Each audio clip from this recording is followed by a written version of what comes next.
नमस्ते।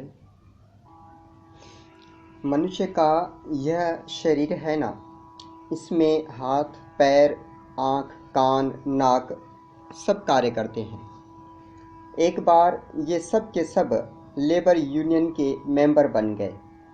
सब ने कहा, कमाते हम हैं, खा जाता है ये पेट। हमें यह बात नहीं रुचती, या तो पेट हमारा वेतन बढ़ाए, नहीं तो हम कोई कार्य करेंगे नहीं। बस हो गई हड़ताल। पाँव चलकर भोजन के पास नहीं गए, हाथों ने उसे उठाया नहीं, आंखों ने देखा नहीं, नाक ने सूंघा नहीं, दांतों ने चबाया नहीं, किसी ने कुछ नहीं किया। एक दिन व्यतीत हो गया, 2 दिन, 3 दिन निकल गए, पेट को भोजन नहीं मिला। वे शिथिल होने लगे, हाथ कांपने लगे, टांगें लड़खड़ाने लगी, आंखों के आगे अंधेरा छाने लगा, ओष्ठों पर पिपड़ियाँ जमने लगीं। तब सब ने मिलकर कॉन्फ्रेंस की, इस बात की शिकायत की कि गवर्नमेंट तो हमारी सुनती नहीं, डेपुटेशन बनाकर इसके पास चलना चाहिए। बना डेपुटेशन, सब गए पेट के पास। पेट ने पूछा, क्या चाहते हो? हड़तालियों ने कहा, तुम सारा भोजन स्वयं खा जाते हो, हमें यह बात स्वीकार नहीं। पेट ने कहा, सुनो कामरेड जी, तुम्हारा यह विचार ठीक नहीं कि मैं सारा भोजन स्वयं खा जाता हूँ। मैं सारे भोजन को प्राप्त करता हूँ अवश्य, प्राप्त करने के बाद उसे पचाता हूँ, पचाने के पश्चात उसे शक्ति में परिवर्तित करता हूँ और उस शक्ति को तुम सब में विभक्त कर देता हूँ। अपने पास केवल इतना रखता हूँ जिससे पाचन क्रिया रूपी मशीन चलती रहे।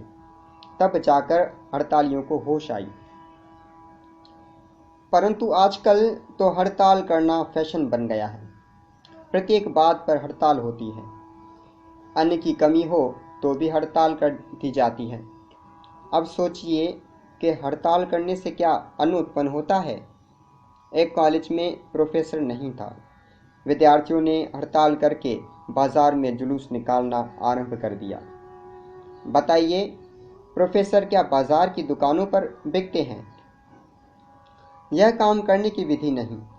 परिवार को सुखी रखना है तो बुरे विचारों को वहां मत आने दो। स्मरण रखो, जो सुखी परिवार हैं उन्हें दूसरे व्यक्ति प्रसन्नता से नहीं देखने, उन्हें वे फलते फूलते नहीं देखना चाहते। तब वे इनके भीतर फूट उत्पन्न करने का प्रयत्न करते हैं। कभी एक कभी दूसरे व्यक्ति को बुरे विचार देकर सुखी परिवार को नरक बना देते हैं। ऐसे लोगों की बुरी संगत से बचो। संगति का प्रभाव बहुत शीघ्रता से होता है।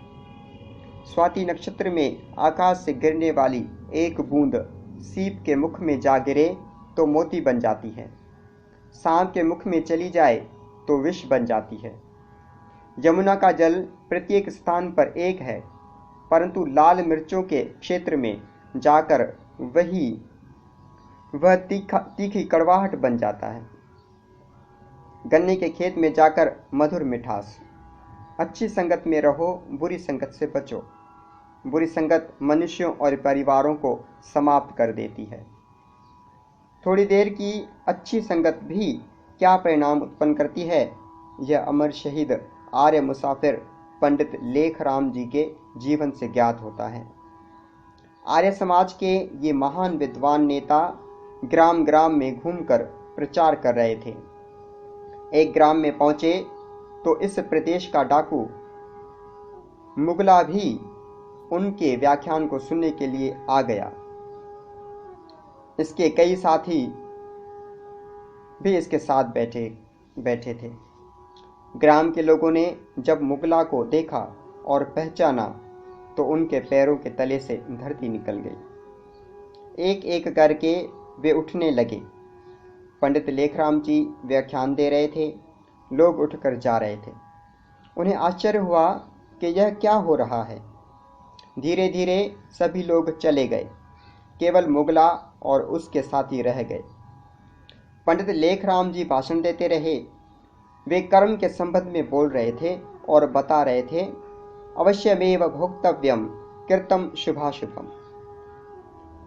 जो भी शुभ या अशुभ कर्म तुमने किए हैं उनका फल भोगना पड़ेगा अवश्य। कर्म के फल से बचने का कोई मार्ग नहीं। दूसरे लोग न देखें, पुलिस न देखे, सरकार न देखे, परंतु याद रखो एक आंख है जो तुम्हें प्रति समय देख रही है। तुम्हारे हृदय के भीतर जो कुछ होता है उसे भी वह जानती है। उससे बचने का कोई मार्ग नहीं। प्रत्येक व्यक्ति को उसके कर्म का फल वह देती है। व्याख्यान समाप्त हुआ तो मुगला ने पंडित लेखराम जी के पास जाकर कहा, आप कौन हैं? पंडित जी ने कहा, मैं लेखराम हूँ। डाकू ने कहा, मैं एकांत में आपसे कुछ बातें पूछना चाहता हूँ, क्या आपसे मिल सकता हूँ? लेखराम जी ने कहा, अवश्य मिल सकते हो, मैं आर्य समाज में ठहरा हूँ, वहीं आ जाना। रात्रि के समय मुगला और उनके साथी समाज के मकान में जा पहुंचे। ग्राम वालों ने समझा आपत्ति आ गई, ये लोग बेचारे पंडित जी को लूटने आए हैं। परंतु मुगला ने हाथ जोड़कर पंडित जी से कहा, आप तो कह रहे थे कि प्रत्येक कर्म का फल अवश्य भोगना पड़ता है, तो क्या यह ठीक है? पंडित जी ने कहा, 100% ठीक है। मुगला बोला, क्या प्रत्येक कर्म का फल भोगना पड़ेगा? क्या बचने का कोई उपाय नहीं? पंडित जी ने कहा, कोई नहीं। मुगला ने कहा, तो फिर क्या बनेगा? मैं तो कई वर्ष से डाके मारता हूँ। पंडित जी ने कहा, आज से छोड़ दो, कल आर्य समाज में आओ, मैं तुम्हें यज्ञोपवीत दूंगा। इसके पश्चात धर्म के मार्ग पर चलो। मुगला और उसके साथी दूसरे दिन आर्य समाज में पहुंच गए। सबका जीवन बदल गया। यह होता है सत्संग का प्रभाव। और फिर वे महर्षि वाल्मीकि जिन्होंने हमें रामायण दी, उनको भी साधुओं के सत्संग ने महर्षि वाल्मीकि बना दिया। यदि वह थोड़ी सी अच्छी संगति वाल्मीकि को न मिलती तो हमारे देश की और संस्कृति की कितनी बड़ी हानि होती। राम जैसे पुत्र, लक्ष्मण जैसे भाई, सीता जैसी पत्नी, हनुमान जैसे सेवक की कहानी हमें कौन सुनाता? यह है सत्य विचार का प्रभाव। परंतु यह बात बहुत लंबी होती जाती है। कहने को बहुत कुछ है, परंतु इसे यहीं छोड़िए। अब सत्य आचार की बात सुनिए और सत्य व्यवहार की भी। सत्य आचार का अर्थ है कि हम स्वयं को पवित्र बनाकर उत्तम बनकर रहें। सत्य व्यवहार का अर्थ है कि दूसरों से सत्य उत्तम बर्ताव करें। एक व्यक्ति ईश्वर का भजन करता घंटे 2 घंटे बैठा रहता है और फिर दिन भर दूसरों की निंदा करता रहता है, तो ऐसे व्यक्ति का भजन करना व्यर्थ है, कोई लाभ नहीं होगा इसका। एक सज्जन वर्ष भर मौन रहते थे, केवल कुछ दिनों के लिए इसे खोलते हैं, तब निकटवर्ती लोगों पर संकट उपस्थित हो जाता। प्रत्येक व्यक्ति से कड़वा बोलना, प्रत्येक व्यक्ति की निंदा।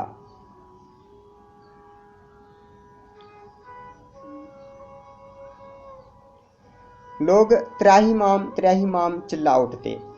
बतलाइए, ऐसे मौन का, ऐसी ईश्वर भक्ति का क्या लाभ हुआ?